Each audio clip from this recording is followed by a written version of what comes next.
আমি যে কি আলসে হয়েছি এটা হচ্ছে আমার হাজব্যান্ডের বার্থডে ব্লগ। তো বার্থডে উপলক্ষে আমরা আগেই ঠিক করে রাখছি আমরা রাতের ডিনার বাহিরে করব। এই জন্য আমি একটা আরাবিয়ান কুশনে গিয়ে, যেটা আমাদের একটা ফেভারিট রেস্টুরেন্ট, ওইখানে গিয়ে আগেই বলে আসছি, দুপুরে গিয়ে বুক করে আসছি যে আমরা 9:30টার দিকে প্রায় 8-9 জন আসবো।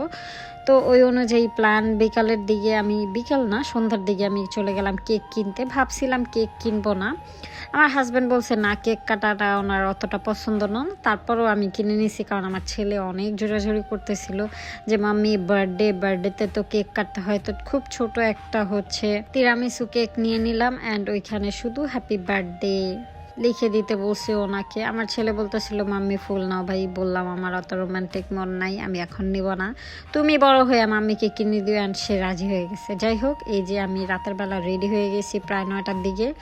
আমি অলওয়েজ লেট করি, বাট ওই দিন আমি অনেক ফার্স্ট ছিলাম, বাট আমি আমার ড্রেসটা দেখাইতে পারি না। ইটস ওকে, বিকজ অনেক তাড়াহুড়োর মধ্যে ছিলাম। এই যে আমরা সবাই চলে আসছি খাবার খেতে।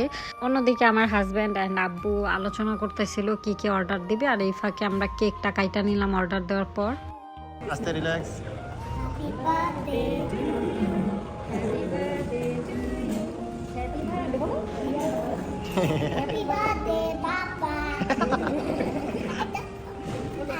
কেক কাটার পর ওনারা আমাদের, আমরা বলি নাই কিন্তু ওনারা আমাদেরকে কেক সার্ভ করার জন্য প্লেট দেয়।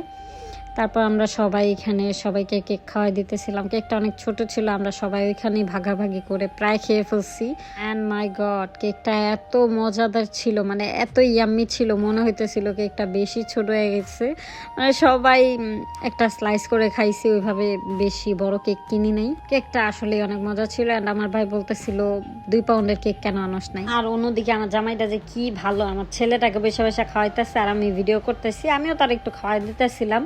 আমি এদিক দিয়ে অনেক লাগছি, উনি আমার ছেলের অনেক কেয়ার করে। অ্যান্ড আমাকে একটু কম প্রেশার নিতে হয়। এক জায়গায় গেলে কিভাবে ওরে রাখতে হবে, খাওয়াতে হবে, সব পুরোটাই থাকে আমার হাজব্যান্ডের ওপর।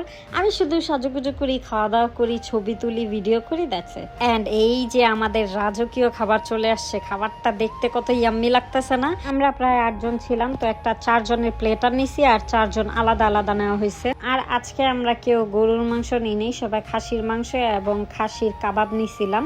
তো আমার হাজব্যান্ড এখানে সবাইকে সার্ভ করতেছিল, বিশেষ করে যেটা প্লেটার। আর খাবারটার কথা যদি বলি, এই খাবারটা আমরা আগেও খাইছি। রাইসের পরিমাণটা সামান্য একটু কম দেয়, বাট ভাই যে মাংসের পিসগুলা, ওইটা খাইলেই পেট ভরা যায়, রাইস কম হলেও চলে। আর আমার হাজব্যান্ডের মাংস ওইভাবে বেশি পছন্দ না, উনি কাবাব নিছে অ্যান্ড আমার সাথেও কাবাবটা শেয়ার করছে।